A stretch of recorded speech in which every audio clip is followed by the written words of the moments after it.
हम आयुर्वेद को जन स्वास्थ्य की मुख्यधारा में आगे बढ़ाने के लिए निरंतर कार्य कर रहे हैं।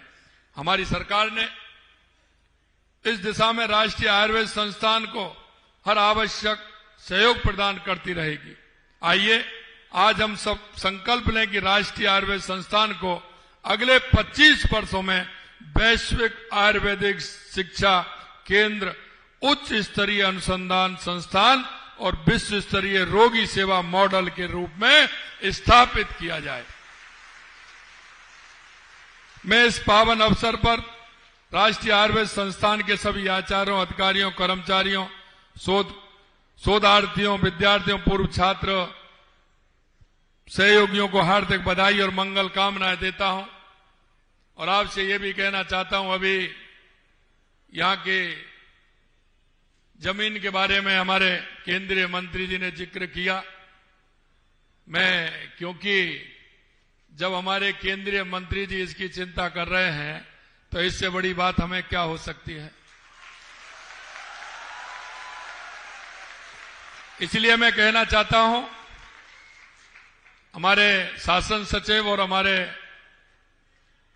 इसके आयुर्वेद संस्था के प्रमुख हमारे संजीव जी को कि वो मेरे अधिकारियों से मिलकर के जहां आयुर्वेद का अच्छा बड़ा सेंटर बन सकता है उसके लिए, क्योंकि यहां तो मुझे पता है कि जगह की बहुत कमी है और यहां आगे इसका विस्तार भी, क्योंकि ये तो बहुत पुराना हमारा अस्पताल है।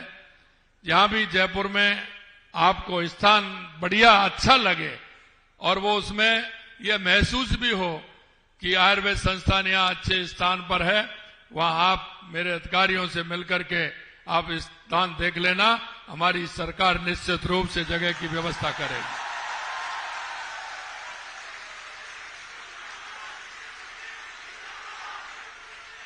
मैं आशा करता हूं कि राष्ट्रीय आयुर्वेद संस्थान आने वाले वर्षों में वैश्विक आयुर्वेद अनुसंधान, डिजिटल हेल्थ और समग्र चिकित्सा का अग्रणी केंद्र बनकर उभरेगा।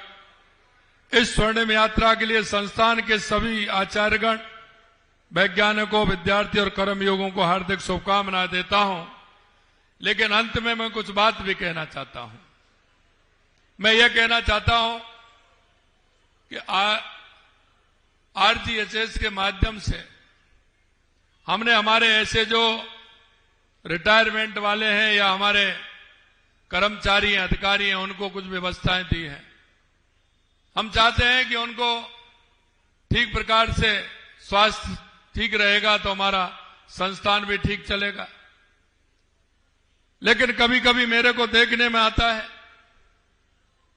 कि उसका उपयोग कम और दुरुपयोग ज्यादा होता है।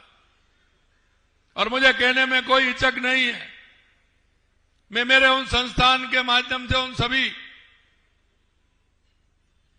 को कहना चाहता हूं, आयुर्वेद के हमारे जितने भी वैद्य हैं, चिकित्सा के जितने भी हमारे अधिकारी हैं, क्या उसका उपयोग ठीक प्रकार से लीजिए। उसका उपयोग जिसको आवश्यकता है उसको लीजिए। जो आपके इस चिकित्सालय में आता है उसकी ठीक प्रकार से सेवा हो। लेकिन कुछ चीजों पर मेहरबानी भी करिए। पिछले दिनों में देख रहा था, किसी ने एक कर्मचारी को 75 डिब्बा किसके, आप सभी को पता है इसका मतलब।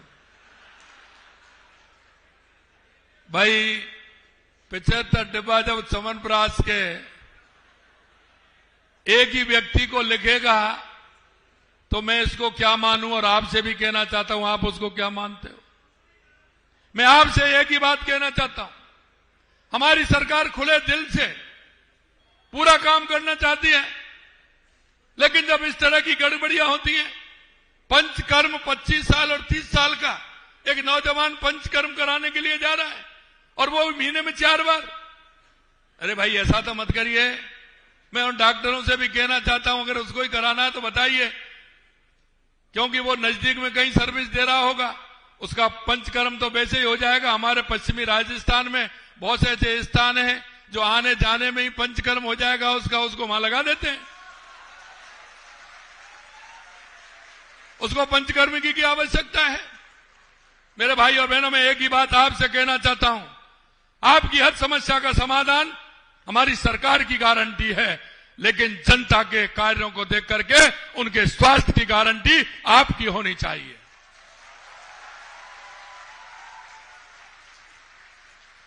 हम मन से, कर्म से अगर काम करेंगे उसकी दुआएं भी हमें मिलेंगी, लेकिन इस तरह का काम करेंगे तो हम क्या संदेश देना चाहते हैं, हम क्या करना चाहते हैं।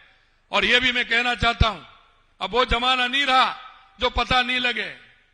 मैं एक भी बात और कहना चाहता हूं, जो ये कह रहे हैं कि मेरे को कोई देख नहीं रहा है, उसको देखने वाले भी हैं। आज वो नहीं है।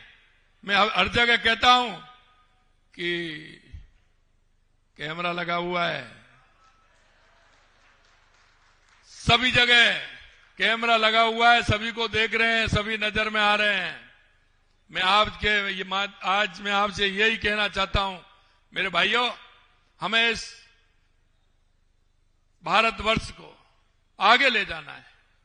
एक बार देखिए हमारे मनीषियों का कितना तप इसमें गया है, हमारे उन लोगों ने कितनी मेहनत की है।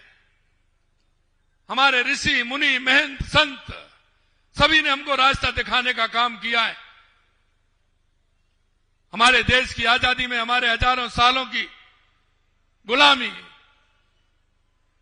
कभी हूण आए, कभी कुषाण आए, कभी इस्लाम आया, कभी अंग्रेज आए, इस देश को क्या किया उन्होंने। अरे आज मौका आया है।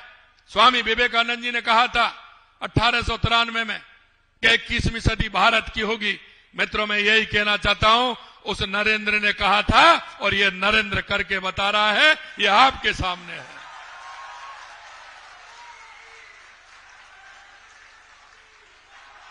दो 2014 के बाद आपने देश में परिवर्तन देखा है। 2014 के बाद में मेरे सामने मेरे बुजुर्ग बैठे हैं जिनका जीवन तप में और तपस्या में गया है। इन्हीं को पूछ लीजिए कि 2014 के बाद देश में किस तरह का परिवर्तन हुआ है।